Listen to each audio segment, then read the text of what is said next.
This is the second worked example for creating objects or instances of classes. Here are the subgoal labels. Subgoal 1, declare a variable of the appropriate class data type. Subgoal 2, assign to that variable the keyword new, followed by class name, followed by open and close parentheses. Subgoal 3, determine whether parameters are appropriate, looking at the API. This includes the number of parameters and the data types of those parameters. Let's look at the worked example. For this worked example, we want to create an instance of the random class. Subgoal 1 is to declare a variable of the appropriate class data type.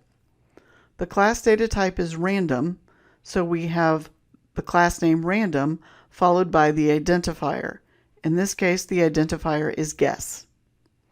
Subgoal 2, assign to that variable the keyword new, followed by the class name random, followed by open and close parentheses.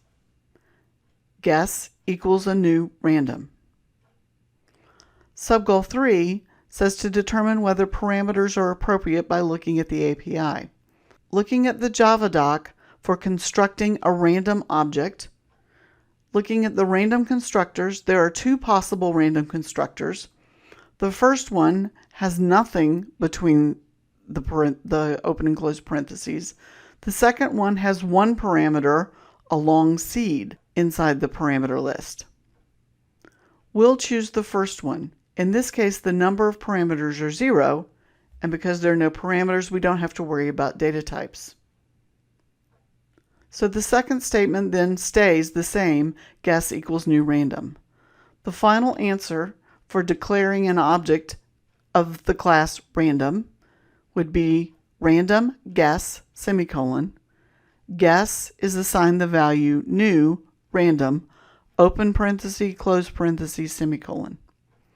This will create a new instance of the random class to be held in the variable guess. That is the end of this worked example.